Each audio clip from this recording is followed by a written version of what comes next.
और हमारे ब्रजवासी तो बड़ा रसीला सुनाते हैं, ब्रह्मा भी बन गए। वो ब्रह्मा को जाने में देरी लगी, श्रीमान जी पहले पहुंच गए और चौकीदारों से कहा कि सुनो, अभी मैं भूमंडल से आ रहा हूं, किंतु भूमंडल में बड़े चालाक लोग हो गए, नकली ब्रह्मा बन के आ जाते हैं बहुरूपिया। यहाँ कई बार हमारे यहाँ आते हैं, पुलिस का कपड़े पहनकर, होते बहुरूपिया है। कहते मैं तुम्हारी अभी महाराज बिल्टी काटता हूँ, चालान करता हूँ। यहाँ बहुत लोग आते हैं, अभी तो कम हो गए, तुम्हारी बिल्टी हरिद्वार की काट देता हूँ।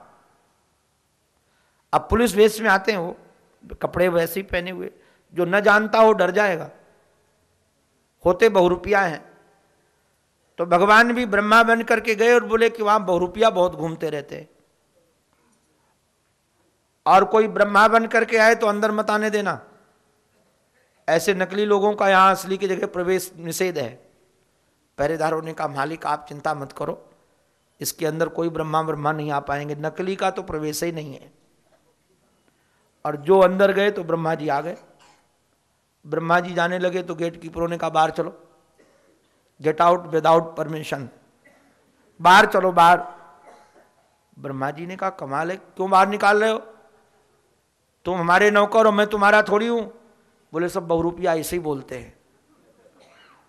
हमारे ब्रजवासी तो महाराज बड़ा रसीला सुनाते हैं। ब्रजवासी तो कहते हैं, एक छोरा ने कहा, एक पहरेदार ने कहा भैया या की दाढ़ी असली दिख रही कि नकली है। बोले देखने में तो असली है। उसने कहा पकड़ के देखता हूं। खींचा तो ब्रह्मा जी चिल्लाए, अरे काहे को दाढ़ी उखाड़ता है। अरे बोले बाबा तेरी तो असली है, मैं तो नकली समझ रहा था। नहीं जाने दिया। ध्यान रखना, ये भगवान की कृपा से ही सम्मान मिलता है। जिस दिन उनकी दृष्टि थोड़ी घूमी तो अपना चौकीदार ही अपनी दाढ़ी खींचेगा, बाल खींचेगा। जो दूसरों की हमारी रक्षा में खड़ा था वही गड़बड़ी करने लगेगा। ब्रह्मा जी तो बड़े बुद्धिमान है, उन्होंने कहा एक काम करो, मैं असली नकली सही किंतु असली के दर्शन तो करा दो। और जो अंदर गए तो ठाकुर जी मिले नहीं। लौट करके नारायण वहां से आए, जितने बछड़े अंदर कैद थे वो भी देखे, जितने बाहर घूम रहे थे वो भी देखे। भ्रमित हो गए, मामला क्या है, सब उतने कहां से वैसे ही आ गए। और जब ध्यान धर के देखा तो कोई दूसरा नहीं, ठाकुर जी ही उतने रूप में थे। अनेक रूप रूपाय विष्णवे प्रभ विष्णवे, ये अनेकों रूपों में वही तो मुस्करा रहा है। जित देखूं तित श्याममयी है। सब जगह उनको ब्रह्मा को भगवान ही नजर आए, हर बछड़े के रूप में, और महाराज गोपवाल के रूप में। और ब्रह्मा जी महाराज लोटपोट होकर के ठाकुर जी की बड़ी स्तुति बड़ी मधुर की 40 श्लोकों में। हे ठाकुर की जो विंदन महाराज, हे पशुपांगज नंद बाबा के लाला, हम आपके चरणों में प्रणाम करते हैं। आप ये दिव्य जो गुंजा की माला पहने हैं, मोर पंख धारण किए हुए हैं, हाथ में महाराज वन्यस्त्रजे कवल वेत्र विषाण वेणु, वही रूप दर्शन किया जैसे छोड़ गए थे। जिस रूप में छोड़ गए थे उसी रूप में नजर आए। देखकर बारंबार प्रणाम करके कहते महाराज हम आपकी महिमा क्या गाएं। मैं तो आपसे एक प्रश्न पूछना चाहता हूं। क्या पूछना चाहते हो? बोले इन ब्रजवासियों को क्या दोगे? बोले इनको मोक्ष दे देंगे। बोले मोक्ष तो तुमने पूतना को भी दे दिया। जो मारने वाले को दिया वही प्यार वाले करने वाले को दोगे तो क्या मामला हुआ? निश्चित रूप से आप क्या दोगे बताओ? तो ठाकुर जी ने कहा मैं तो इनका ऋणिया हो जाऊंगा। ब्रजवासियों की बड़ी बड़ाई की। अहो भाग्यम नंद गोप ब्रजौक साम यन मित्रम परमानंदम पूर्णम ब्रह्म सनातनम। मैं तो कई बार विनोद में बोलता हूं कि ठाकुर जी हमारे ब्रजवासियों के ऋणी है ना, इसलिए इतने हजार वर्ष हो गए तब भी अभी मांग मांग कर ब्रजवासियों को खूब खिलाते हैं, नाच नाच के। मंच पर खूब नाचते हैं ठाकुर जी, और जो माल मिलता है तो उन्हीं को दे देते हैं। उनका ऋण उतारते रहते हैं। इस प्रकार से महाराज जब इन्होंने, और भी कई रसीले रसीले भाव हैं, 3 परिक्रमा करके महाराज ये चले गए। और जब 3 परिक्रमा करके चले गए छोड़ करके, और ये बालक आए हैं, तब आकर इन्होंने कहा कि आज लाला ने अजगर को मार दियो। 1 वर्ष बीत गया था, इनको तो पता ही नहीं चला। दाऊ दादा को बीच में पता चल गया था एक लीला के माध्यम से। इसलिए मैं सुखदेव जी महाराज ने बताया कि इन बालकों को बोध ही नहीं रहा कि मैं कैद में हूं। 1 वर्ष ऐसे ही बीत गया। कई बार मूर्छा आ जाए तो कितने घंटे मूर्छा रहते, जब जगते तो लगता है अभी मूर्छित हुए। कई लोगों को महाराज हम देखें, चोट, एक सज्जन को इंदौर में महाराज देवी जी थी, टकरा गई किसी साधन से तो सब कुछ भूल गया। बच्चा बेटे किसी को नहीं पहचान पाती थी वो। 18 साल तक उनकी स्मृति नहीं रही। 18 साल के बाद स्मृति आई तो जैसे पहले थी वैसे ही। जो उनकी बेटी छोटी थी उसका तो विवाह हो गया था, वो उसी को ढूंढ रही थी, क्योंकि यथास्थिति में वापस आई। इतने दिन का 18 साल का काल उसको पता ही नहीं चला कि हम 18 साल विस्मृति में रहे, पर्यंक में रहे। ये तो महाराज ब्रह्मा के द्वारा सुलाए गए थे, तो इनको कैसे बोध होता। उसके बाद बताया कि एक दिन ठाकुर हमारे गोचारण करने, बछड़े चराने के लिए आए थे। बालकों को भूख लगी, दाऊ दादा से कहा तो महाराज पास में ही एक वन है जहां धेनुकासुर रहता है, ठाकुर जी वहां लेकर के गए हैं। वो तो महाराज ऐसा धेनुकासुर है, न खाता है न खाने देता है, माल सड़ा देता है। जो वृक्ष को पकड़कर हिलाया और फल गिरे तो आकर दोनों पैरों से मारने लगा। दाऊ दादा ने महाराज पैर पकड़कर घुमाया, वृक्ष पर पटका, प्राण निकल गए। जाने कितने वृक्ष गिरे हैं, सब ने फल खाया है और इस लोभ की वृत्ति का उद्धार हो गया। बोलो भक्त वत्सल भगवान की। एक दिन ठाकुर जी ने देखा कि दाऊ दादा का जन्म नक्षत्र है। वैसे महाराज बड़ा कठिन होता है, महात्मा भी बन जाएं, जाति से ऊपर उठ पाना, पार्टी से ऊपर उठ पाना बड़ा कठिन होता है। हम देखते हैं कई लोग जिस जाति के होते हैं, महात्मा बन जाने के बाद भी उस जाति से राग बना रहता है। अरे कई लोगों को तो महाराज प्रांत से भी राग रहता है। हमने देखे हैं कई महात्मा कि जिस प्रांत के हैं उसी प्रांत के लोगों को आश्रम में रखते हैं, दूसरे लोगों को निकाल देते हैं। हमारे एक मित्र महात्मा हैं, महाराष्ट्र के हैं, हमसे बड़ा प्रेम मानते। मैंने कथा सुनाया, जब वो मंडलेश्वर बने तो पूरब के जितने लोग थे बंबई में आश्रम है, बहुत बड़ा आश्रम है, तो सबको निकाल दिया, केवल महाराष्ट्र के लोग ही रहेंगे। ऐसे हमारे मंडलेश्वर जी हैं, नेपाल के हैं, दिल्ली में भी आश्रम, हरिद्वार में भी आश्रम। अब उनके आश्रम में नेपाल के अतिरिक्त तो कोई दूसरा नहीं है। तो जाति से ऊपर उठ पाना, प्रांत से ऊपर उठ पाना, पार्टी से ऊपर उठ पाना बड़ा कठिन है। तो हमारे कन्हैया भी सोचते थे कि दाऊ दादा की पार्टी का, जाति का है ये काली नाग, अगर उनके सामने पिटाई करेंगे तो दाऊ दादा से झगड़ा करना पड़ेगा। तो जिस दिन दाऊ दादा का जन्म नक्षत्र था, श्याम सुंदर महाराज गए हुए थे बछड़ा चराने के लिए। ये भी बहुत रसीली लीला है, इसको बहुत सजग होकर सुनिएगा। वृंदावन में एक काली हृदय है, वहां पर एक महात्मा रहते थे पहले, सौभरी, और श्री गरुण जी महाराज यहां आते थे प्रसाद पाने के लिए। गरुण जी हमारे बंगाली वैष्णव हैं।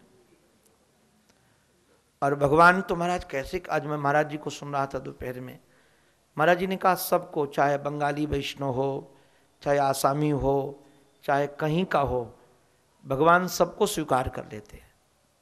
भगवान की उदारता पर बलिहार है जी। आप जरा विचार करो, जटायु क्या फलारी था? जटायु फलारी था क्या? किंतु भगवान को, हमारे एक संत सुनाते थे, मैं तो कभी उनसे सुनता था तो रो पड़ता था। जब वो घायल पड़ा था जटायु और भगवान उनके पास गए तो जटायु की धूल को जटायन से झाड़ी, उसका पंख कट गया था, खून से लस्त पस्त सब धूल लग गई थी उसके बालों में। भगवान के पास और तो कुछ था नहीं, अपनी जटाएं खोल करके उन जटाओं से जटायु की धूल को झाड़ा। अब कैसे करुणा से भरे ठाकुर हैं, तो उनकी शरण में तो कोई भी आ जाए वो किसी का त्याग करते नहीं।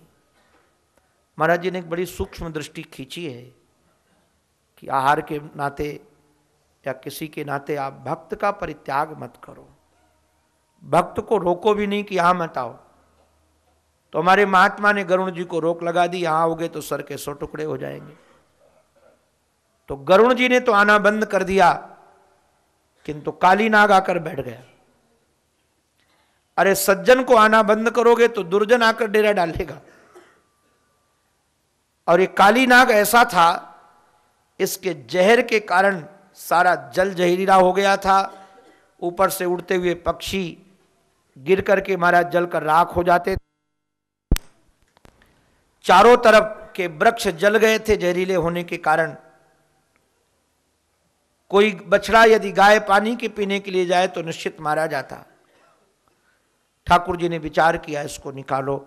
देखो भैया ध्यान रखना, काली इंद्रिय माहु, ये काली नाग क्या है, हमारी इंद्रियां ही है। और इन इंद्रियों में जब अमर्यादित विषय आ जाता है, मर्यादा शून्य विषय, तो ये विषय इतना जहरीला हो जाता है कि जो इसके संसर्ग में आए वही मारा जाए। तो ये जो अमर्यादित विषय हमारी आपकी आंखों में घुसा हुआ है, इंद्रियों में घुसा हुआ है, इसको निकालने का एक ही साधन है कि ठाकुर आकर क्रीड़ा करने लगे। आंख के विषय बने, जीभ के विषय बने, त्वग इंद्री के विषय बने, यही पुष्टि है। भगवान आकर इंद्रियों के विषय बन जाए। और जब ठाकुर जी कदम्ब के वृक्ष पर आरूढ़ होकर के महाराज छलांग लगाकर जब नीचे गए जहरीले जल में, नाग पत्नियां घबरा गईं, देख करके कहा कि आप यहां से निकल जाओ, ये बहुत खतरनाक हैं, आपको मार देगा। ठाकुर जी बोले आज इसको निकालने के लिए मैं आया हूं। जो पैर मारा तो उसने घेर लिया महाराज इनको, आवेशित किया। श्री श्याम सुंदर ने अपने श्रीअंग को बढ़ाया, नसें चटचट होने लगी तो ढीला किया तो उछलकर फण पर आरूढ़ हो गए। और जब फण पर आरूढ़ हो गए श्याम सुंदर, जो जो फण उठाता है, चराचर गुरुम पुरुषम पुराणम नारायणम तमरणम मनसा जगाम। महाराज जैसे भगवान के चरणों में मन से शरण में आ गई उनकी पत्नियां। भगवान तो प्रत्येक फण पर चरण का प्रहार कर रहे थे। नाग पत्नियों ने बड़ी सुंदर स्तुति की, बहुत रसीली स्तुति है। श्रीमद् भागवत महापुराण तो स्तुति प्रधान ग्रंथ है। अगर भागवत से स्तुतियां निकाल दी जाएं तो ये निष्प्राण हो जाएगा। स्तुतियों से ही पता चलता है स्वरूप का भगवान के। बहुत दिव्य स्तुतियां हैं इसमें। ये कहती हैं देवी नाग कन्याएं, नाग पत्नियां, न्यायो ही दंडक कृत किल विशेषमें स्तवावतार खल निग्रहाय। हे प्रभु, आपका अवतार दुष्टों के निग्रह के लिए हुआ है। आपकी दृष्टि में बेटा हो दुश्मन हो बराबर है। आप इसको दंड भी दे रहे हो, ये भी आपका अनुग्रह है। अनुग्रहोयम भवतः कृतो ही नः, ये आपका अनुग्रह है। दंड देना भी आपका अनुग्रह है, क्योंकि इससे ही कलमशों का अपहरण होगा। बाद में कहती है प्रभु, मैं आपसे स्वर्ग का राज्य नहीं चाहती, मैं भूमंडल का राज्य नहीं चाहती, मैं ब्रह्मा का पद नहीं चाहती, मैं रसातल का राज्य नहीं चाहती, न मैं योगी बनना चाहती हूँ, न सिद्ध बनना चाहती हूँ, न मोक्ष चाहती हूँ।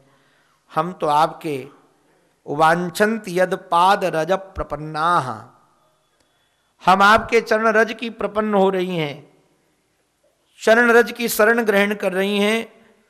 इन्होंने महाराज बड़ी सुंदर स्तुति की। भगवान ने नाचना बंद किया। तो काली डाग ने पूछा, ये प्रभु एक बात बताओ, ये दुनिया किसने बनाई? ठाकुर जी ने कहा हमने बनाई। तो सर्प किसने बनाए? कन्हैया ने कहा हमने बनाया। सर्प में जहर किसने बनाया? बोले हमने बनाया। तो बोले बाबूजी सब तुमने बनाया तो हमारी पिटाई काहे को करते हो? सब बनाया तो तुम्हारा ही है।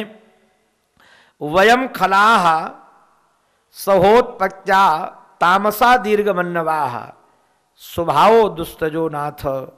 हे नाथ, स्वभाव दुस्तज है, स्वभाव का परित्याग करना बड़ा कठिन है।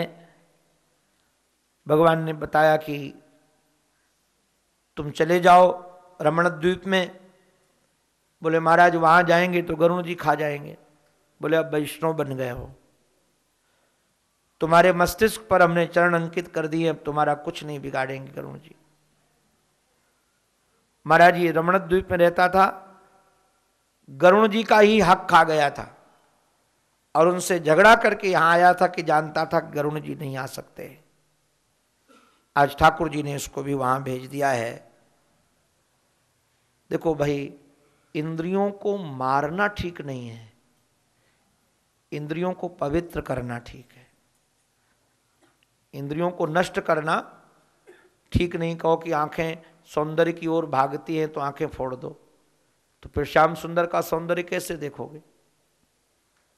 जीभ रसीला खाना चाहती तो कहता जीभ काट दो। ये धर्म नहीं है। अनुशासन हो, इसको दिशा दे दी जाए, ये भगवान की ओर बढ़ा दी जाए। यही इसकी लीला का रहस्य है। एक महाराज कंस का अनुचर आकर श्याम सुंदर का सखा बन गया और सखा बनकर साथ में गाय चराएं। एक दिन ठाकुर जी ने सोचा क्या किया जाए, तो दो टोली बनाई क्रीड़ा में। एक तरफ दाऊ दादा हुए खेल में, एक तरफ स्वयं हुए। और जब दो टोली तो ये श्याम सुंदर की तरफ हो गया। और क्रीड़ा में महाराज श्याम सुंदर आग हार गए, दाऊ दादा को जिता दिया। श्याम सुंदर को हारने में ज्यादा आनंद आता है, राम जी को भी आनंद आता है। राम जी कभी नहीं जीतते थे, जब भी जिताते थे तो भरत जी महाराज को जिताते थे।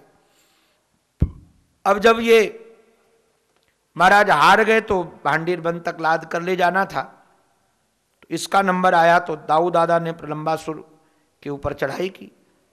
अब ये तो बालकों को छुपा देता था, और जब दाऊ दादा ने देखा कि जहां निर्धारित स्थान है वहां से दूर ले जा रहा है, रोका तो माना नहीं। तो दाऊ दादा ने ऐसा मुक्का लगाया, दष्ट्वा प्रलंबम निहतम बलेन बलशालिना गोपाह सुविस्मिता आसन साधु साधु इति वादिना।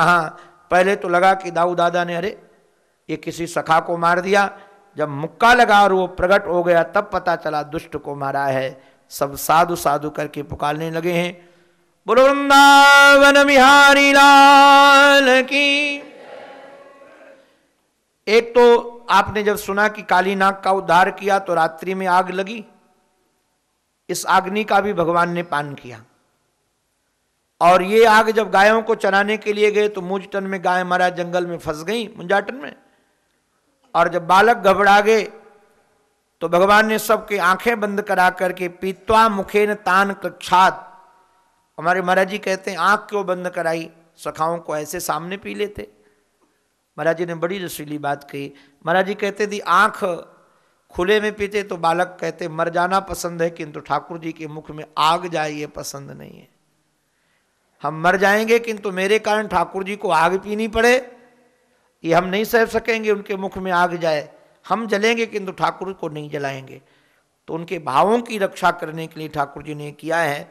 बाद में नारायण वर्षा ऋतु का वर्णन किया गया है, और वर्षा ऋतु के बाद अब आई है शरद ऋतु। ये शरद ऋतु हमारे ठाकुर जी को बहुत भाती है। इत्थम शरद स्वच्छ जलम पद्मा कर सुगंधिना। पद्मा नाम लक्ष्मी का है। लक्ष्मी अपने करों से छू करके मानो अपनी सुगंध भर रही थी। उस सुगंध को सुगंध को देखकर ठाकुर जी रस में भर गए। अथवा सरोवरों में विकसित कमलों की मंद मकरंद का जो सुगंध बह रही है, जब महाराज श्याम सुंदर के नासिका तक गई तो गोविंद आनंदित हो गए। न्यविशद वायुना वातम सह गो गोपाल को च्युता। ये हमारे श्री अच्युत जब कुष्मित वनराज को देखते हैं, दुजाली कुल को प्रसन्न देखते हैं, तो ये मधुपति हैं ठाकुर हमारे।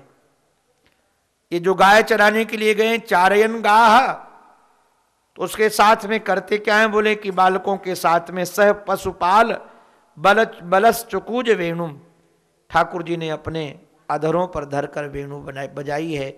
ये वेणु ऐसी वश्च अश्च अणु जो विषयानंद और ब्रह्मानंद को अणु बना दे।